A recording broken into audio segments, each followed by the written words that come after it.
My name is Anthony Oakes. And I am Patrice DeVoe. And welcome to Black Think Tank with Anthony and Patrice.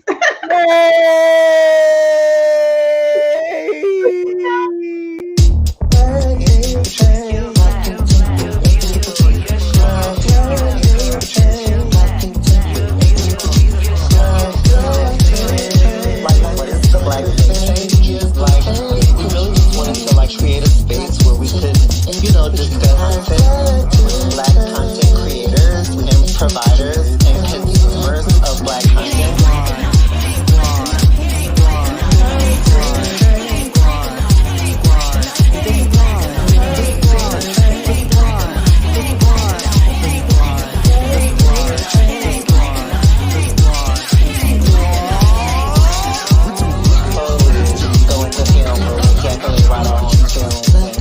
Produce our own film, on our own start on a film, goodness about Black content. That's what we want.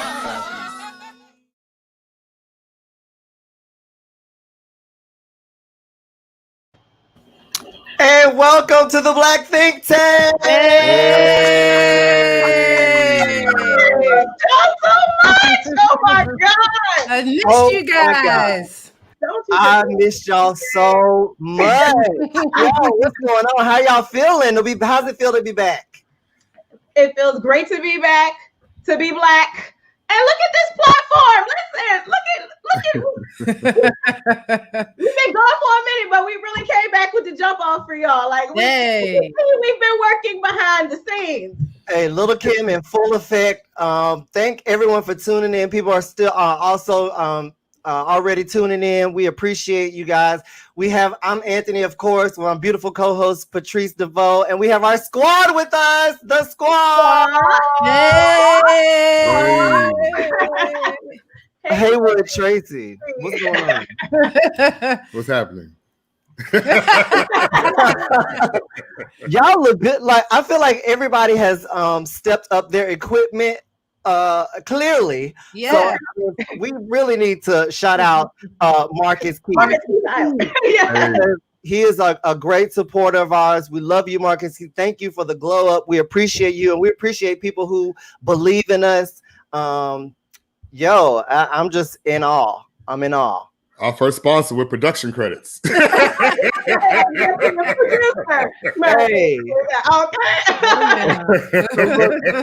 we have better than do in real life. I know. We have new segments, you guys. Thank you again. Share the live feed. We have oh my God, this show today is going to be bananas. We have the mother, the legendary, iconic. The whole mother. We're not there yet. We got a couple more things to get to before we get to the meat and potatoes of this meal. Okay, donations, Patrice. Well, I mean, as always, this is a donation-based show. Your support means so much to us. So we have a new Cash App. Now, if you'd like to donate to the show, it's going to be # the Black Think Tank. And it's scrolling down there. You should be able to see that right on your ticker. We will always split the donations evenly amongst all of our guests, and we can't do it without you. So again, we'll take anything. Give us anything. Yes, blessings upon blessings upon blessings. Much money cometh. Yes. And as you give, may it be returned to you. Pressed down, shaken together, running over, shall men give into your bosoms and mine. Grand piano ain't ready. I don't want Renaissance to come and get this piano. Okay, Patrice, like we're looking like Housewives of Richmond. Come on. I know that's right. So, guys, we have some amazing new segments. But at Black Think Tank, we love to know where we came from to know where we're going. So we have a brand new segment that we think that you're gonna love, and it's called Uncle Historian. Black history, Black herstory. You have to know where you're from to know where you're going. Uncle Historian, Haywood. I love to know where you're from in order to know where you're going. All right. So we have history today. So today we will be our honoree to know where we're from, to understand where we're going. Is our honoree today is Moms Mabley, Jackie Moms Mabley. Born Loretta Mary Aiken in Brevard, North Carolina in March of 1894.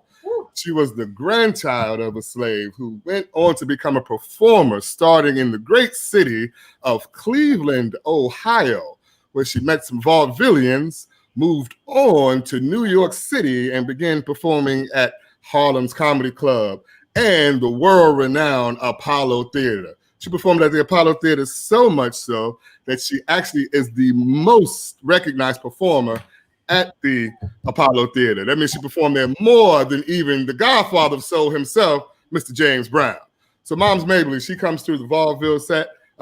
She came on with those folks like Bob Hope and who else comes from there? Milton Berle and Will Rogers. And at this time, this is a Black woman coming out talking about WAP, talking about society, talking about relationships, and talking about old ass men.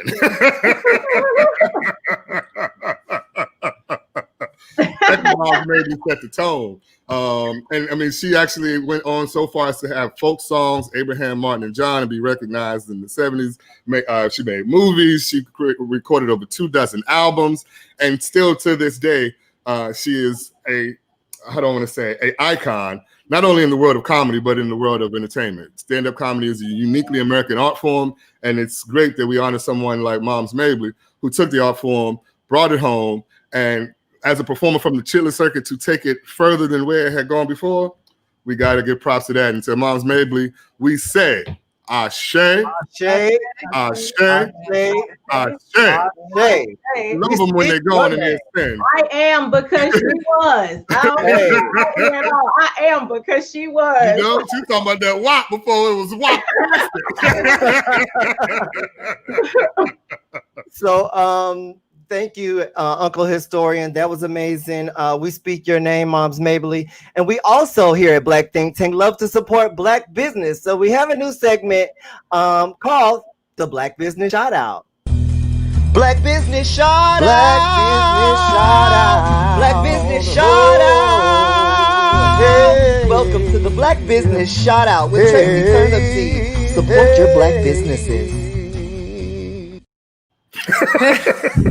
I love it. Good evening, everyone. So today I'd like to spotlight Honey Bunny Boutique, located right here in Washington, D.C. on 8th Street, right across from the old hospital. They changed it to something new. I don't know what. But please give all sorts of love to the two owners who are, I believe they're 7 and 9. I might be wrong though. Naya and Zuri.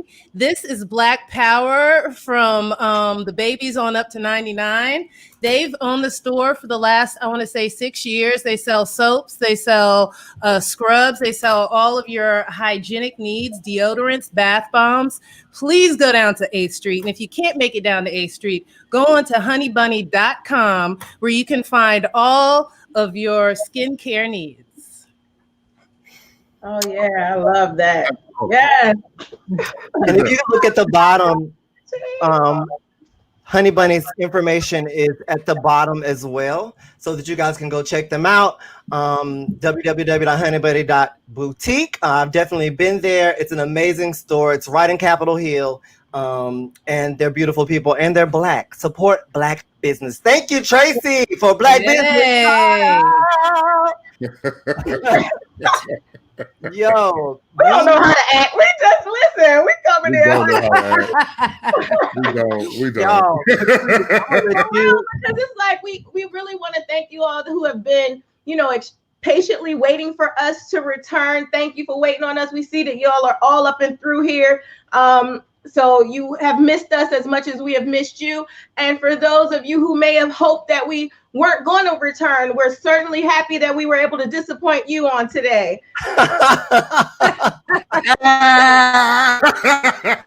Now you were right, Patrice. We were gone for a minute, and we definitely come back with the jump off. I want to just definitely hand this over to you to introduce the mother, because like I just can't. I I feel just like I can't. She's someone who it's hard to introduce someone who has given so much to entertainment, to stand-up comedy. I had the extreme pleasure of hanging out with this woman in Portland, Oregon for the Northwest Black Comedy Festival. And I don't know if she wants me to say this or not, but she got some of the best weed on the planet. Hey. You've seen her. We've grown up with her on Night Court. You've seen her on Martin Lawrence. Listen, can we just get her in the building? Ladies and gentlemen, the Black Think Tank, please show your love right now for Mother Marsha Warfield. Let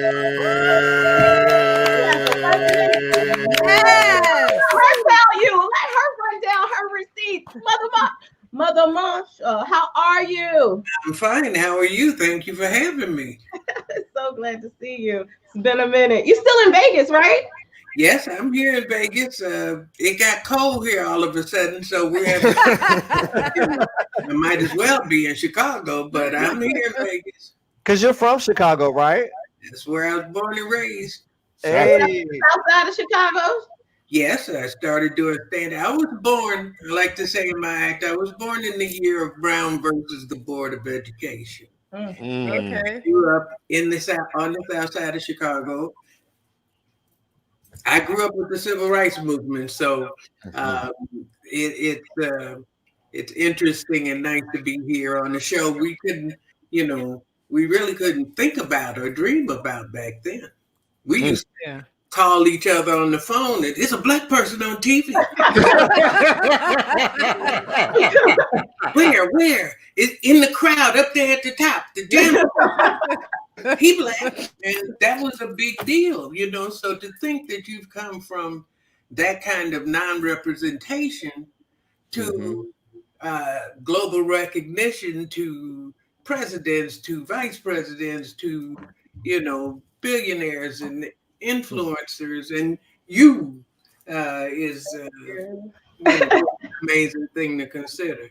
Well, like I said, I am because you are, and thank you for paving a way, because that's something that we really cannot forget is how, it's easy for us to hop on the internet and create a show. Like we had, y'all did not have those types of options. You all had to beat and kick and scream for every, even the smallest, portion of the plate. So it doesn't go unnoticed or unappreciated, at least certainly not by me. Well, thank you so much. But you were talking about moms, and moms was in her 60s when I was born, but born in 1894 means she grew up with minstrelsy. It moved into vaudeville. Yes. And was a contemporary of Ada Overton Walker, who was the wife of George. Overton, yes, who was the wife of George Walker, who was Bert Williams' partner, and she was the third partner. Yes, so she was kind of technically the first comedian. So black comedian that we know of. Wow. We've all stood on somebody's shoulders, and moms came through, and moms set a tone, bridged the gap, like Nipsey Russell, between vaudeville and the new intellectual black comedy of Bill Cosby and Dick Gregory. And so they kind of bridged that. They were both kind of vaudevillian song and dance kind of performers. And then came the Red Foxes and those people who were allowed to wear a suit, because black men weren't allowed to wear suits and stuff to perform. Really? I definitely did not know that. Mustaches, because it would be too threatening. So that's why you always saw black performers in baggy pants and in costume kind of clothes, because they couldn't appear threatening. And they couldn't appear to be intellectual. They had to be buffoonish. Right. So if they had to sneak their thoughts in. And when you watch the minstrels, the fun part is to realize that they're talking on 2-3 different levels, and they're saying one thing to you and another thing to the audience, they were code switching all the way through. So I find it fascinating. I found it fascinating at the museum, the African American Museum. Culture Museum, just to watch that kind of transition all the way through from the beginnings of performance in this country to the explosion that happened that led us to where we are. Now let's talk about that explosion, because in the African American History Museum, there's a picture. I think it's Moms Mabley. It might be Bill Cosby and Richard Pryor, but I know it's three of the greats. And I remember because I took a picture of it, and I was like, "Surround yourself with the greats."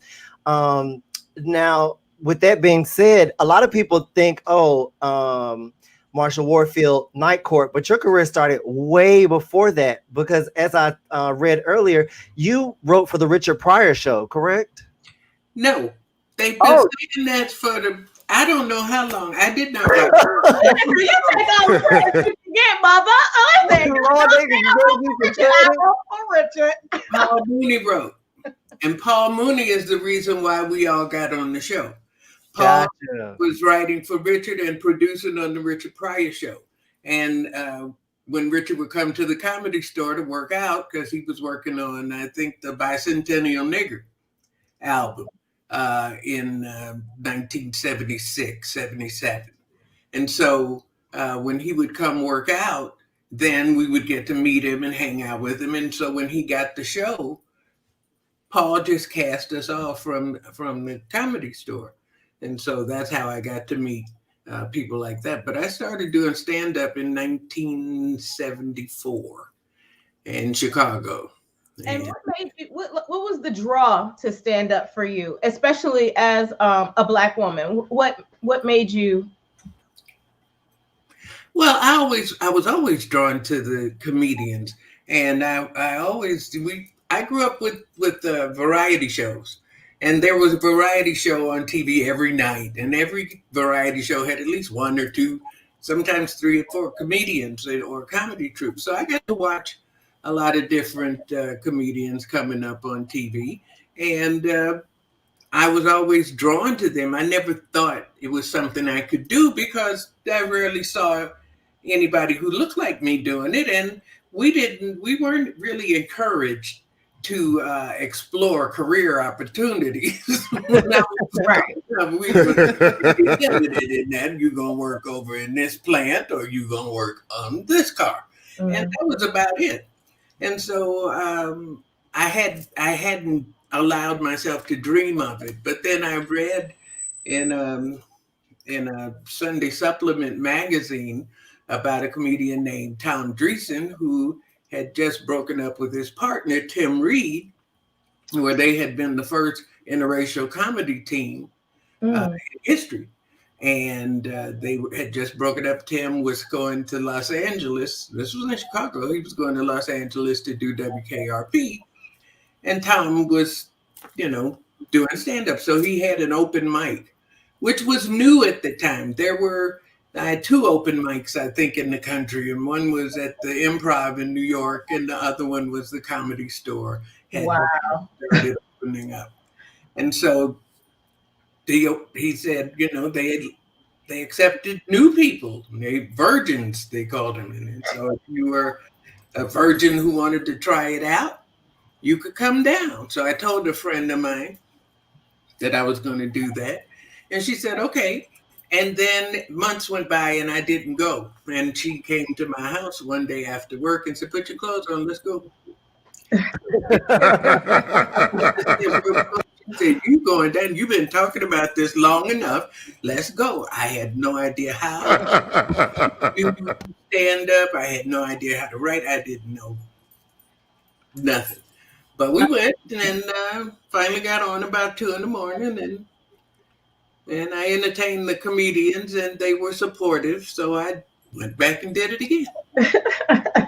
Yeah, once you get bit by that bug, you know after the very first time. I tell anybody that's like, I want to try comedy. I said, listen, you don't know after the first 5 minutes. If it's I saw a video of you roasting someone. I can't think of who the name was. It was this from this right here.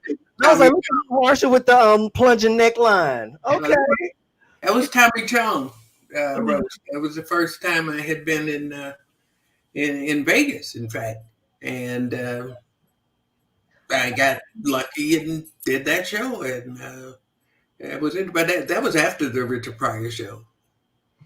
And sometimes it's about being there. Like you said, you got lucky. Like, you know what I'm saying? Like, it's about being prepared and being there in the moment. Well, what is, luck, prepared? In a lot of my career, I was too stupid to be scared. So I just... I said this resonates. Listen, that sounded my spirit just now. I was supposed to be afraid of that. But I was on the Richard Pryor show. We were only hired for one show the first time, and then they called us back. And so in the third week, they said, Richard wants you to do a sketch because everybody else there just wants you to say you can do it. And I said, well, okay, because I don't know. I'm 23. I don't know the heck I'm doing. And what is it? They said, it's you and Richard eating, and they'll explain later. So the script,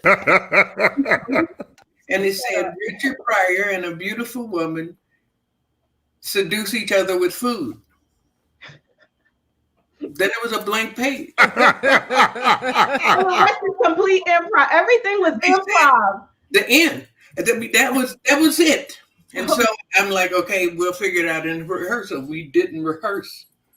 We had one rehearsal. Wow. Sat down. They said, okay, it's going to be some food here. And then you and Richard will seduce each other with the food. And then we'll put the hold on you, and that'll be that. Okay. Richard said, you okay? I said, I'm okay. He left. That was it. The morning we're supposed to shoot the show that evening, he shows up late. He's late.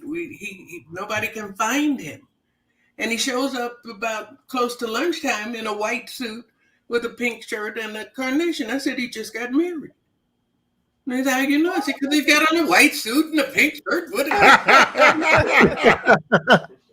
So they say, oh, girl, you don't know what you're talking about. And then half an hour later, Richard just got married. And it's all over the news and everything. So we still didn't rehearse. Okay, you good? We're going to sit right there. And I'm like, okay. And I had been bothering everybody. What the hell am I supposed to do? I'm the straight person. I'm supposed to drive this. I don't know I don't have any idea what to do. I would call my mother up. Mama, what did you say? How the hell do I know? And so, everybody said, trust your instincts. And I realized I didn't have any choice. So the first sketch that night was me in a restaurant by myself waiting for Richard Pryor to come in so I could seduce him with food. It's still running on YouTube, so it's like it is. So that's what you guys go. For our YouTube watchers, that's what after you finish with the Black Think Tank, we need you to run on over to that search and put in seducing Richard Pryor with food, the Richard Pryor show, Marsha Warfield, and get into that. Well, it's still plays. They keep sending it to me. I love it. Now, I know me, I grew up in the church. Both my parents were ministers. And there were certain things that we could not watch on television. But around a certain time, Daddy would always fall asleep on the couch, and it would be just in time for night court. And when I tell you, I mean, it just when you grow up in the church, you're very sheltered. So you don't experience a lot. You don't see a lot of the quote unquote secular world. So it was night court was just like this rush of just society. You know what I'm saying? Like, I mean, and the character that most stuck out to me, that I most identified was Roz. Oh my God. I mean, because Roz used to let the kids have it. Now, I didn't know. Oh, she used to read down. I didn't know what it was back then because I didn't know. I didn't know. But I mean, I connected with that character because Roz used to let the kids have it. And I love that character. Tell us a little bit about Night Court. Well, I got that. The first two bailiffs, female bailiffs, died. One died in the second season, in between the second and third season, and her replacement died between the third and fourth season. So they told me, they called and asked me to come in for a reading, and I at that point, my agent was, I'm a stand-up. That's how I always thought of myself. And he kept sending me on acting roles. And every acting role I went on, I'm sitting here next to, people like Alfred Woodard. And I'm like, what the heck are we doing in the same room? So I was tired of going on those kinds of interviews. And I finally went. I had on a pair of sweats. I had a pack of cigarettes and what kind of cigarette? What kind? Cool. And so Southside. Jesus smoking cool. And so I had on some sneakers and I was sitting there and the dude that was interviewing me, he said, give me one of them cigarettes. And he went and sat behind the desk and did like this and said, so what's up? And we started. And he was from Chicago, and I'm from Chicago. We talked about being from Chicago. He said, we lost. And I'm like, yes, I'm sorry. And he said, well, we don't really know what we're going to do, but I'll give you a call. You're going to Seattle. I think I was doing stand-up. He said, you're going to Seattle? I said, yeah. He said, well, we'll give you a call and let you know what we decide. I got on the plane. I went to the club. I got off the plane, and they met me and said, call your agent. You got it. Wow. What? And I had no idea what it was. I got the news that I had to go back and do Night Court the next week. And I went on the set, had no idea what I was going to do. Because again, I had no experience. I took an acting class for a minute, and the first class said, get a book. They told me a book to get and read for the second class. So I bought the book, and that money was hard to come by at that time. I got the gig, but I hadn't got the check. Right. So I bought this book, and I opened it up to the first page, and it looks all official and whatnot. Actors on TV shows.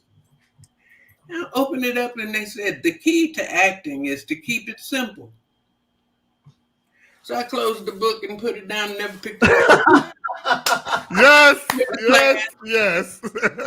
And work. And I told Harry that story when I got there, and he said, don't worry, I'm not an actor either. These guys are the actors. He said, you can hang out here with me. And so that's what happened. Were you going to ask something, Anthony? No, I was just going to say that was amazing. That's an amazing story. It's true. But Roz, it's interesting that people have the idea of Roz, whatever it is, because in my mind, I'm walking in on the set and stuff late and all that. But what my idea of Roz is like everybody I knew growing up. They went to work, they went home. What y'all do is y'all's business. Yes. I'm just here so I won't get fired. Right. And just walked in the room and would say, you messed up. And then turn around and walk out. And then after they got through futzing around, she'd come back and say, I told you messed up. That's what I did. Yo, that is amazing. I loved Night Court. Oh my God, it was one of my favorite shows. And I mean, I also loved Empty Nest. Like, I loved your character on it. Those were my type of shows too. I love like Empty Nest and Golden Girls around that era. Mm-hmm. Those were nice people. I lucked out. There are horror stories about being on sets that people don't want to be together as long as it takes to do the job. But I never had that. I was very lucky to be around some really, really talented performers. I mean, they're all legendary in their own right, and to be around them and the producers and productions and their strings of successes and the mark they've made on the industry, I've been very, very fortunate. So I'll ask because I know that we've seen you throughout roles on television throughout the years. Have you always continued on stage? Have you ever stopped doing stand-up? Because I feel like I know now you're opening with or working with George Wallace. Well, in Vegas in the Wingate. I know I've seen you at the LA Comedy Club in Las Vegas. And before I even finish with my with my question, this woman's set is so powerful and so profound. I just love watching you walk white folks out the door. Listen, walk it out. Walk it out. Yes, and she does not waver. Like she's like, oh, okay. Like it's just. If you ever get an opportunity to see the stand-up portion of Marsha Warfield, do yourself a favor. But it was surprising to me, even when we met in Portland, I was like, I never knew that she was a stand-up comedian. And for you to say that that's how you started and that's actually where your heart is, was there a time where you were only focusing on television, or were you still touring and doing stage? I always did, when I'm working, I always did stand-up. I would do the night court taping. And we taped on Friday, and sometimes we taped late. And if possible, I'd get a flight out to whatever gig I was doing that weekend, get to town, do those 2 shows, Saturday and Sunday, get back on the plane, come back and do night court. That grind. Well, you know, when you don't work for years and years and years, which is pretty much the way it goes when you're starting out, when you don't work for that much time, you realize there's no such thing as too much work. Right. Give me all the work right now, because I don't know how long they're gonna be calling, and so let me do all the work now. And, you know, whatever happens later happens later. So all the work. I did as much as, even when I got the talk show, I would do night court and do the talk show and do stand up. I feel like I didn't remember the show. I remember. Yeah. I mean, I really feel like I connected to Roz only because I mean, you really said something profound when you said, you know, we would always look up into the audience and we would see Black people up back there. I mean, I'm 44, and when we saw Michael Jackson coming on TV, we were all like, Michael Jackson's coming on TV, stop everything. So when I saw you on Night Court, I was going to an all-white Catholic school at the time, and it wasn't the best of situations. The white people were just very racist. So my dad always told me, don't put your hands on anyone unless they get real serious and put their hands on you. So I would always go in with my Roz. Hey. Channel it. You better channel it. Always bet on Roz. Oh, I would love it. And then I don't know, you just kind of taught me that words are stronger and more powerful than any like fist you could ever throw. And I just appreciate all of that. I appreciated seeing you. I got my first Jerry curl because of you. Come on, Roz and Curls.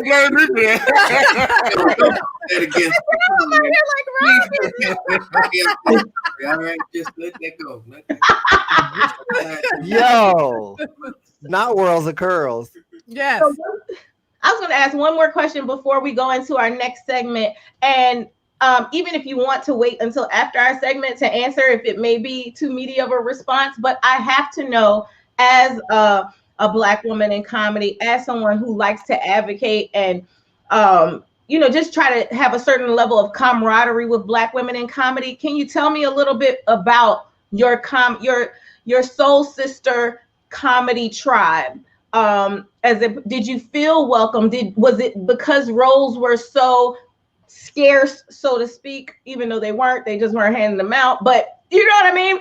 Did you feel like there was a lot more competition, a lot more, or did you all embrace each other because you knew that you were all you had?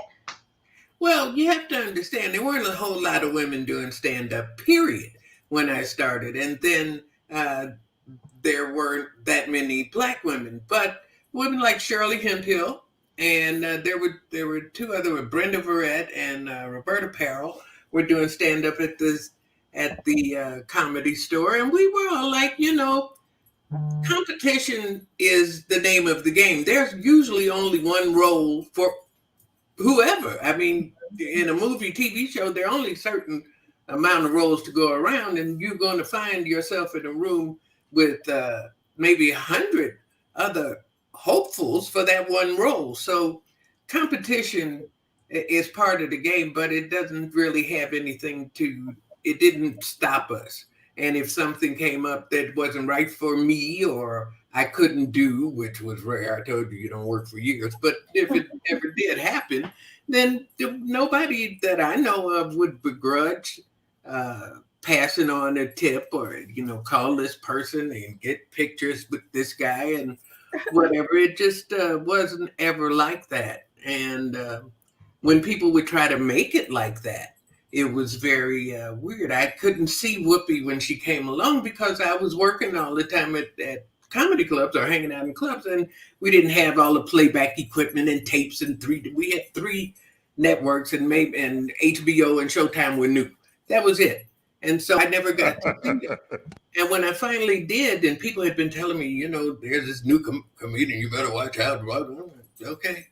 And I finally saw her, and about 10 minutes in, I'm freaking blown off my couch. I'm like, oh my goodness, this woman took a street person to Anne Frank's house? Yes. How do you do that? Yes. Y'all know I go up for Miss Goldberg. Whatever. And 100 years, and I would never come up with that bit. And I couldn't understand why people were comparing us. We don't do the same things at all. And she gets all her props for being who she is. Wanda Sykes get all her props for being who she is. Monique get all her props. Adele Gibbons, all of them. They do them some more. Y'all, love y'all. Go for it, all of you. But it don't have nothing to do with me. And we're not stopping each other in any way. In any way, you come up, I come up. Let's all, just appreciate each other. Kim Woodley, my girl, how can I forget Kim? Listen, I love that episode. She always shouts me out wherever I am. She's always shouting me out. I love doing that. Tiffany, all of them. I got no problem with them being as adored. Whoopi is the GOAT. She has made the home run round trip. He got He's got all of that.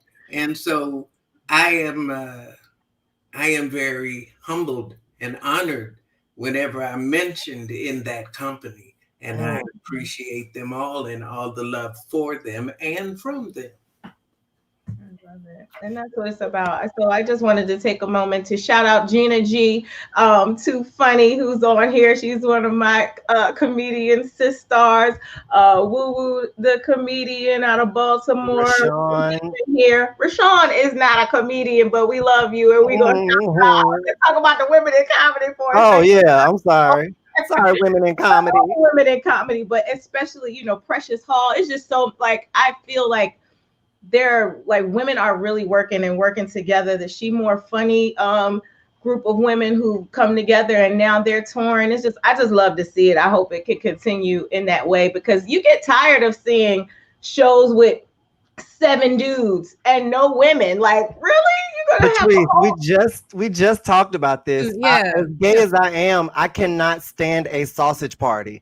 Like, I just cannot, you know what I'm saying? Like, there needs to be a balance for a good show. I mean, and that's with anything in life. There needs to be a balance. So I hate to be on. And also, because I'm gay, I'm not a replacement for a woman. You need that woman on the show. People tend to do that a lot, and I am a whole man. I promise you. So all of that is so new. So I came out in my 60s. So I have a TikTok up about how I came out, how Kim Whitley and the whole story, and coming out in my 60s after not doing stand-up for a few years for personal reasons. Being able to be all that when I was coming up, I had no idea I was gay. I just was different. Just different. And so it didn't dawn on me until my boyfriend told me. I was need to know the exact verbiage. I need to know the exact verbiage.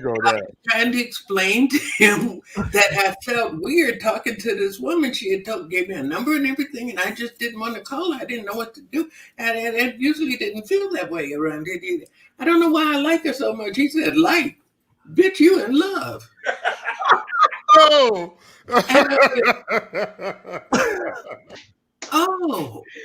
Oh, that's what love is. Wow. I never felt that before. I was 23 years old. And so this newfound, even if you are, competing with every gay actor in the world for that 1-2 minute role, is so far beyond where I was when I was coming up. And what I could imagine in the closet with the glass door, that I have no problem projecting into the future. Y'all gonna be all right. I'm so glad you brought that up because just being a comedian that is gay, initially when I first started doing comedy, I didn't want to be typecasted as the gay comedian. So for the first 2 years, I didn't tell gay jokes.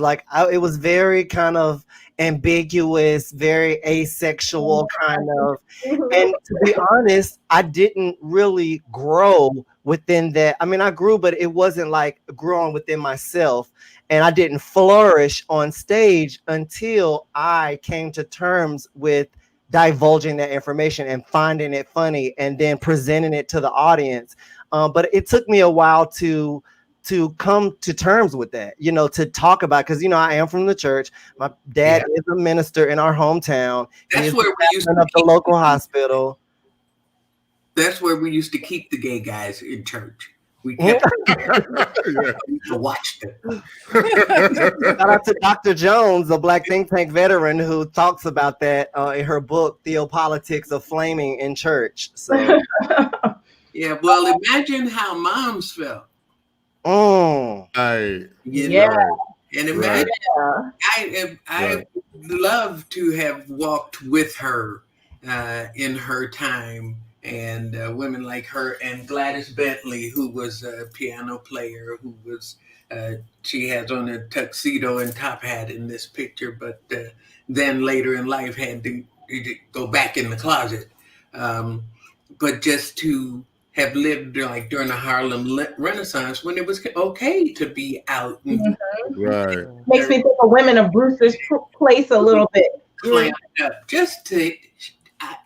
As much as, Whoopi has talked about doing stand-up with moms and all that, that would be wonderful. But I want to kick it with Bring us some of your elbows, decked out in stemware. Yeah. You have to imagine she was doing like this. together. So now, what do you think about with some cools and a hey, they fiberglass.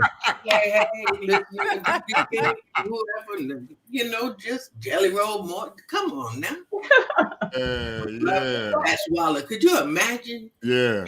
A rent party with Sarah Vaughan and Sam Waller. It makes me tear up just even thinking about it. Yeah, I can barely imagine myself right now here with you. Well, it's amazing how you talk about that, because that was during that time where we all had each other. So that was the beauty of the Renaissance, was these people were working together, not only for the movement to get us ahead, but working together so they could eat during that day. within their art form. So you have all of these people doing exactly what you said, having a cigarette, having a drink, together, some champagne and Teresa, or like Cab would say. And she said Cab Calloway was one of her boyfriends, and that's actually believable. But that's, I mean, you'll find when I started doing stand-up and getting to go to parties and stuff and meet people, and I meet people who are stars and whatnot, and you go to these functions, and it's a cookout, basically, or a church party. You know, it's like, there's more like at one of them socials where there's somebody rent a hall and then have one of them have a party, a set, throw a set up there. Yeah. That's exactly what it's like hanging out with Michael Jordan and Beyonce or whoever. Mm-hmm. The same vibe, only everybody got on nicer clothes.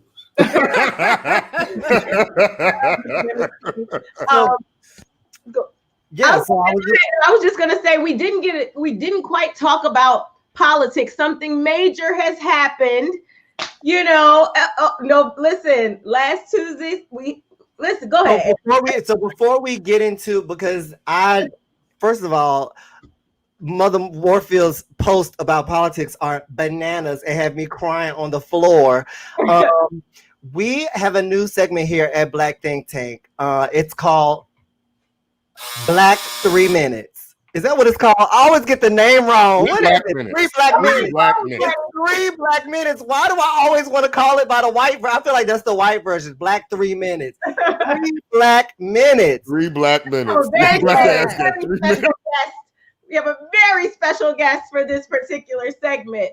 Definitely. And I want to bring on our special guest, but in order to do that, we just need to let you know what the Black 3 Minutes are.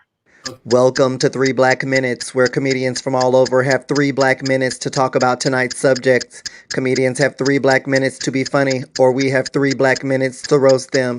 It could be longer, it could be shorter. It's 3 black minutes. Black time matters. Okay, we have 3 Black Minutes. We have an amazing comedian out of B-More. He performs all over. Ladies and gentlemen, give it up for King Tink.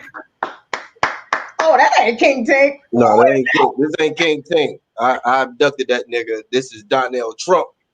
And Donnell. Fellow Americans and suck-ass Democrats, they cheated us.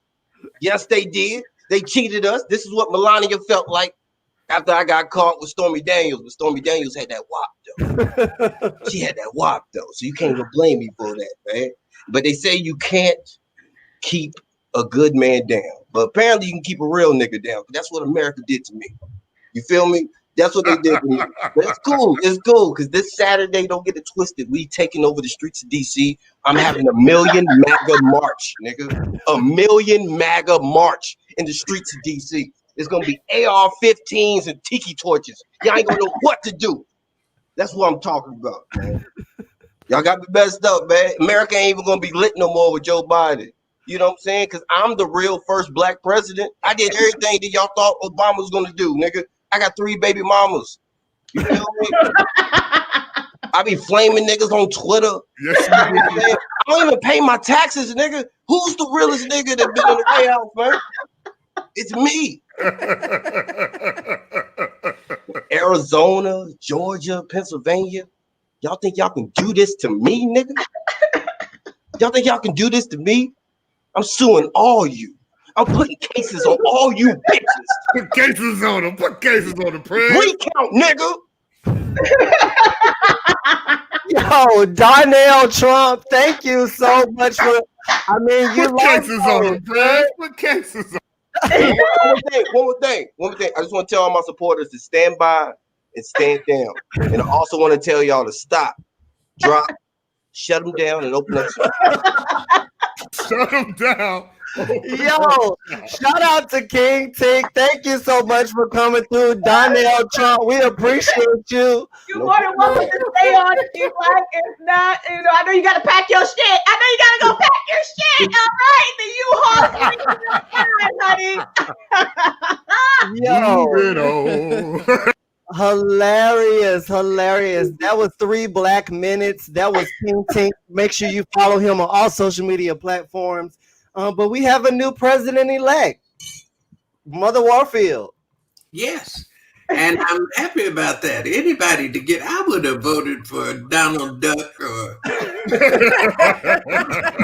would have, like they accused Democrats, I'd have voted for dead people. Just get Donald Trump out of the office. I couldn't believe he was ever elected. So I couldn't wait to have some kind of say, that some kind of power, to have some kind of thing to do with getting him the hell up out of there. It means so much. We have our first Black vice president, female Black vice president, aka Black vice president. Like, I mean, it's, Island Pacific, Jamaican. They've tried to throw in all the I feel like, okay, am I leaving out something? She everything but white. Hey, I mean, when it doesn't happen for you have to grab at it. You got to grab at it. Everybody get recognized. What are you? You a dominoes player? First vice president playing dominoes. Wearing Chuck Taylors. So there is, even with all the jokes, there is going to be something on this Saturday in the Capitol.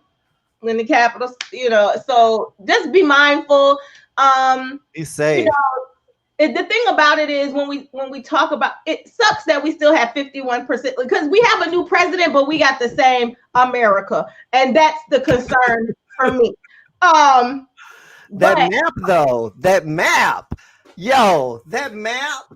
So the one thing about it, even if I don't agree with what you say, I'm gonna always champion for your right to be ignorant. I'm gonna stand by the First Amendment and freedom of speech. We have to, especially as comedians, because we have been under attack for a good little while now. So even if I don't agree, I definitely don't want to hear the hatred that you're spewing, but I need to protect your right to say it over there. But what I will say is don't go out here antagonizing these people. If they want to march and be sore losers like they did, for the Confederacy, let them go be sore losers out there, but find somewhere else to go be Black and be great. We ain't got to even go out there.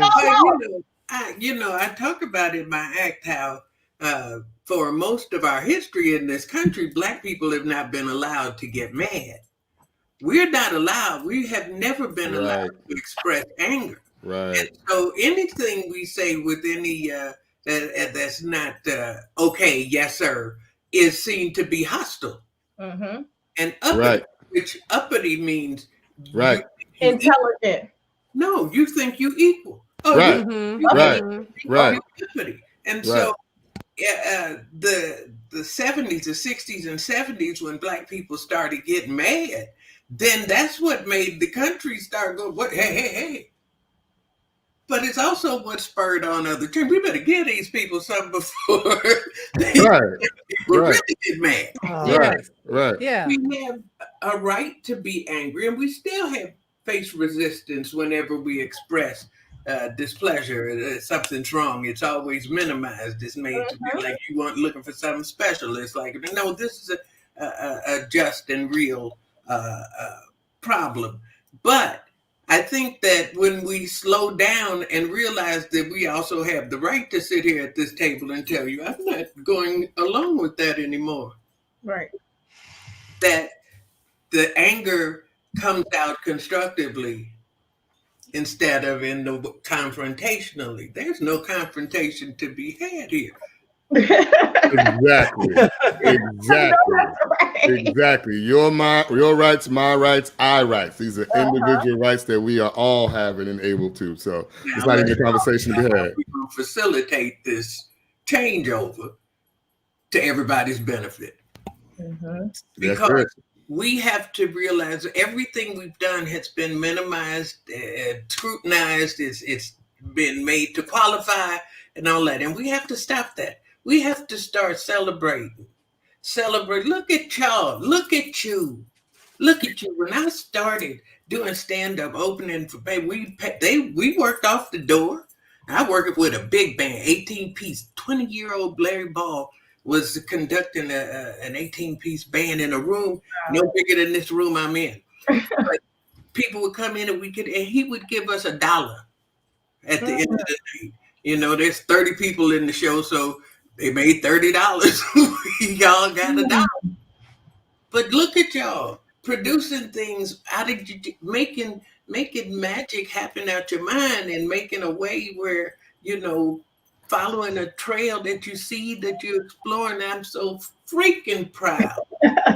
I swear to you, I'm so freaking proud of y'all. And I'm so freaking proud to be sitting here talking to you and sharing whatever and getting that juice back. And I thank you so much for that. But if there's anything you take from besides what comes from the heart goes to the heart, is that you are the shit. Listen, this is all the shit. So you can't your ancestors' dream. You are so precious, and I thank you so much. I do, and I wish you nothing but the best and all the best success. Thank you so much. We're on our way to get out of here, but before we go, this part is really important, Anthony. I just can't listen. Maryland, can we talk about it for 2 seconds? Y'all are going back to phase 1 effective November the 12th at 5 p.m. Eastern Standard Time. Ladies and gentlemen, as far as I know, there is still a pandemic out there, okay? We need you to govern yourself accordingly. Please They nasty. Marylanders are nasty. It's going where it want to go, and it's going to do what it want to do, and we have to prepare ourselves like this. We do, but like I'm ready to get back on the road. Can y'all please stay in the house? Just we wouldn't do that when I got a show November 13th.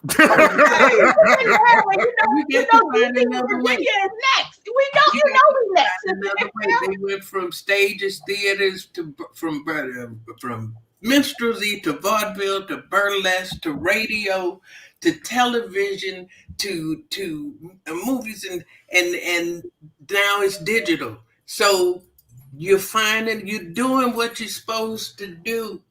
You're taking it the next step. This pandemic or not, y'all got this. Yes, I really think you guys. I'm not a comedian. Just flawless,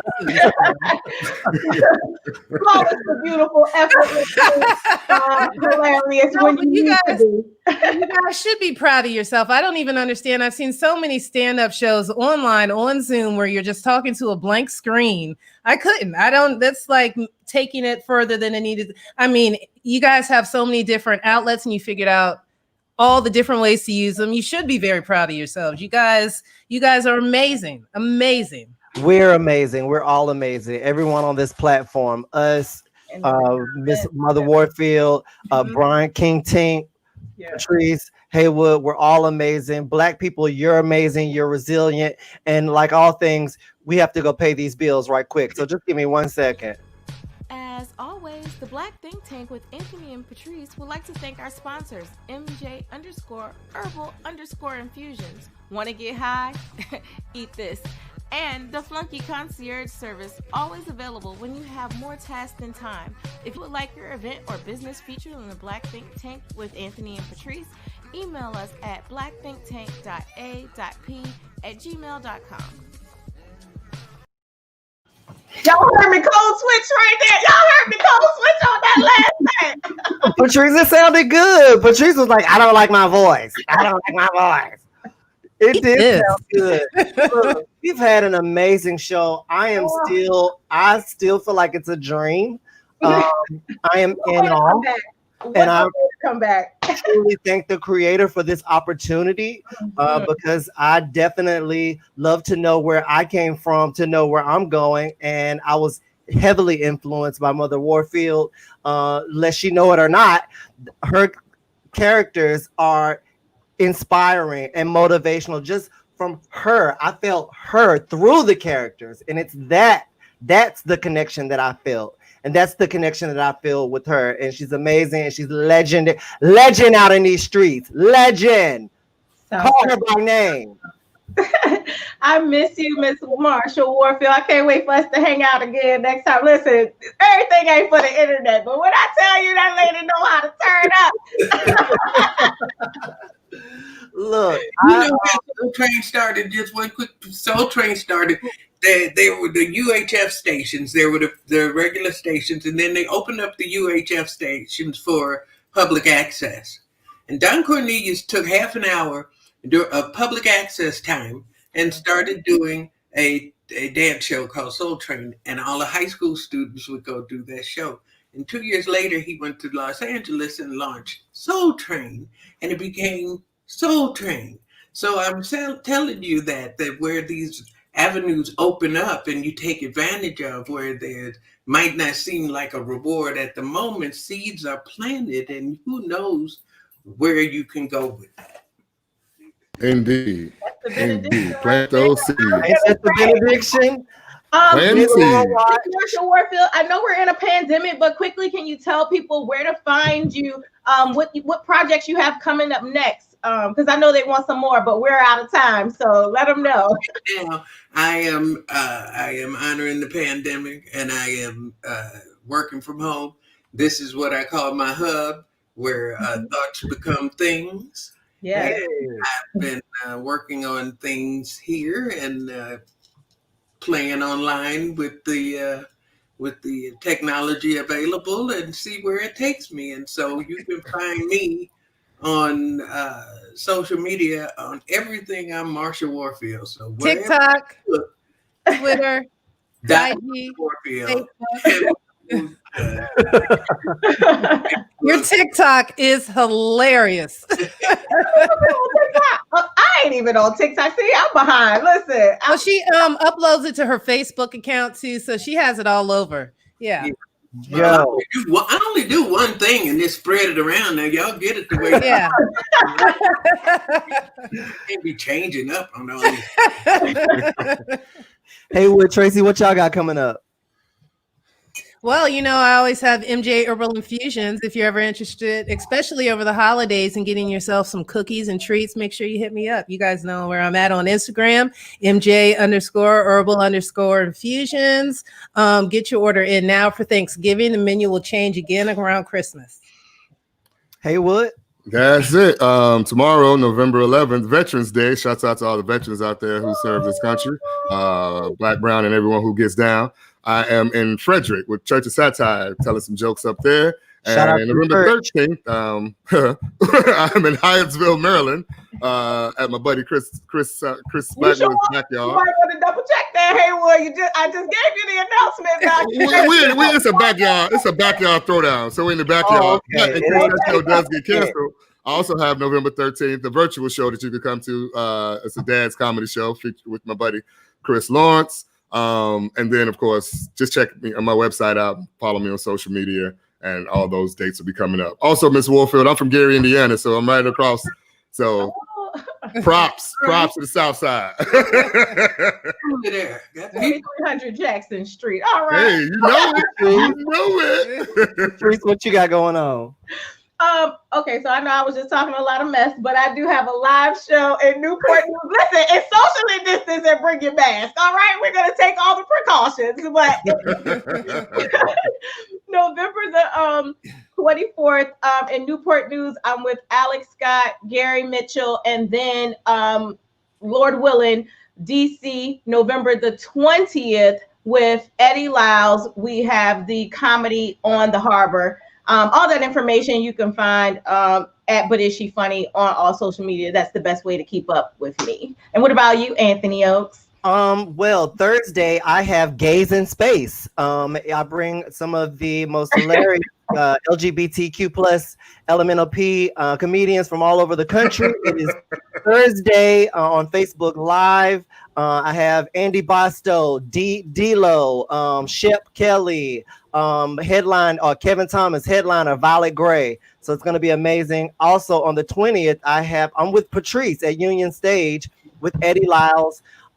Haywood was just there with Tony Woods, and we hung out. That was amazing. So let me say that I love the grind of the Black Think Tank because we are out there. We're being safe. We're socially distanced. We're wearing our mask, but we're still getting this work. So I love you all. I love Mother Warfield. I appreciate you so much for coming on our season premiere of this Black Think Tank. I love our squad. Patrice, I love you. I love everybody Black. I love y'all. I love white people too, but I'm just saying at this point, I love everybody. White people. Yeah. It's all Black people. All right. Yo, and thank you so much for tuning in. Tune in next week. It's our veteran show. We'll have comedian F. Alex Scott. He'll be on here with. We have a sergeant from the Air Force who's going to come on, and we're going to have an amazing show. All right. See y'all later.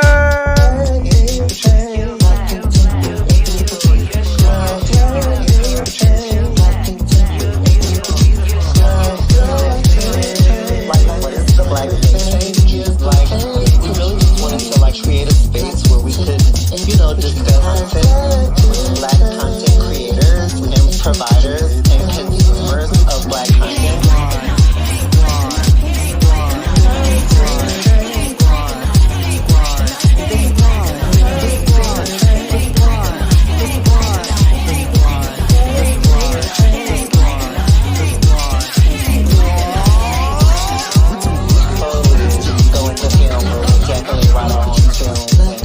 Produce our own film, on our own starring on a film, it's about Black content. That's what we want.